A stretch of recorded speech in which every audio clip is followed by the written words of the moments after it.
जिनका दर्शन करके हम सब धन्य हुए हैं। माँ की कृपा सब पर सदैव बरसती रहे, सब सुखी हो, सब निरोग हो, सबका मंगल हो, सबका कल्याण हो। भारत वैभवशाली, गौरवशाली, शक्तिशाली है ही। विकसित भारत, संपूर्ण विकसित भारत बने और हम लोग माँ के आशीर्वाद से अपनी जनता की बेहतर सेवा कर पाए, यही उनके चरणों में प्रार्थना है। सर, अपने भाषण में बोला था कि वन इलेक्शन के बारे में बोला, इस पे हम मंदिर में ठीक नहीं है, लेकिन केवल ये राजनीतिक भी नहीं है। देखिए, डेवलपमेंट के लिए आपको ऐसा कि बार बार होने वाले चुनाव देश की प्रगति और विकास में बाधक है। हिंदुस्तान में 5 साल 12 महीने 365 दिन हमेशा सभी राजनीतिक दल चुनाव की तैयारी करते रहते हैं। अभी आपने देखा विधानसभाओं के चुनाव हुए, मध्य प्रदेश, छत्तीसगढ़, राजस्थान के, फिर 4 महीने बाद लोकसभा के चुनाव, फिर 4 महीने बाद छत्तीसगढ़, महाराष्ट्र, झारखंड, जम्मू कश्मीर, हरियाणा के चुनाव हो गए, फिर उसके 4 महीने बाद दिल्ली के चुनाव हो गए, अब उसके बाद बंगाल के चुनाव, बिहार के चुनाव, बिहार के बाद बंगाल के चुनाव, फिर आसाम के चुनाव ही होते रहे, कोई काम ना हो। इसलिए आज समय की आवश्यकता है कि ये लगातार होने वाले चुनाव देश की प्रगति और विकास में बाधक है।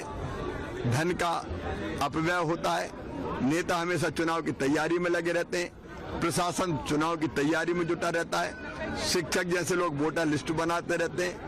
ये अनावश्यक है, इसलिए संविधान में संशोधन करके 5 साल में एक बार लोकसभा और विधानसभा के चुनाव साथ होना चाहिए, ताकि 4.5 साल चुनी हुई पार्टियां, चुनी हुई सरकारें केंद्र और राज्यों में बेहतर जनता की सेवा करें। और इसलिए आज मैंने ये विषय रखा था कि आज जरूरत है संविधान में संशोधन की।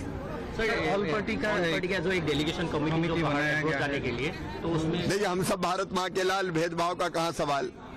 राष्ट्र प्रथम, बाद में हम।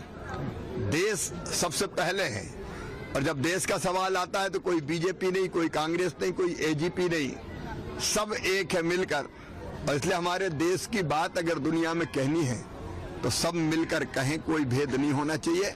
और इसलिए बिना किसी दलीय भेदभाव के दलगत सीमाओं से ऊपर उठकर हमारे लोग जाएंगे दुनिया के अलग अलग देशों में। अभी जो कुछ हुआ, भारत कभी युद्ध का समर्थक नहीं रहा, लेकिन निर्दोष हमारे नौजवानों के सीने धर्म पूछकर गोलियों से छलनी कर दिए गए। तब हमारा संकल्प था कि आतंकवाद का हम नाश करेंगे, और इसलिए हमने पाकिस्तान के नागरिकों पर हमने हमला नहीं किया, और न हमने पहले सेना को निशाना बनाया। हमने आतंकवादियों के अड्डों को तबाह करने का काम किया। जब पाकिस्तान ने उल्टा हमला किया तो मुझे आज गर्व है माँ के मंदिर में कहते हुए सेना के शौर्य को मैं प्रणाम करता हूँ, उनके अचूक निशाने को प्रणाम करता हूँ, नेतृत्व की सटीक रणनीति को प्रणाम करता हूँ। उनके ड्रोन और मिसाइल खिलौनों की तरह हमारे जवानों ने उड़ा दिए, पता नहीं चला। और अब जो हथियार यहाँ वहाँ पड़े, उनसे हमारे बच्चे खेल रहे हैं भारत के। तो ये भारत किसी को छेड़ता नहीं है, लेकिन कोई छेड़े तो छोड़ता भी नहीं है। तो हमारी सेनाओं ने शौर्य का प्रदर्शन किया है, सेना को बारंबार प्रणाम। और एक ही चीज है, आतंकवाद को छोड़ेंगे नहीं किसी भी कीमत पर। और पाकिस्तान से बात होगी तो केवल पाक ऑक्युपाइड कश्मीर के बारे में बात होगी। जैसे कि मैं सो रहा हूँ तो पिताजी को जगाना है मुझे, तो वो डायरेक्ट उठाने के बजाय, और हिंसा की परंपरा मेरे यहाँ नहीं थी सौभाग्य से, तो वो क्या करते थे कि उस कमरे में आ जाएंगे या बाहर से गुजरेंगे और चौपाई बोलेंगे, प्रात काल उठ के रघुनाथा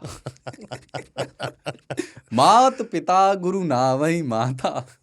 कभी कभी मैं गुस्से में उठ करके, अरे पापा, चरण स्पर्श किया और सो गया। मैंने कहा अब मत उठाना।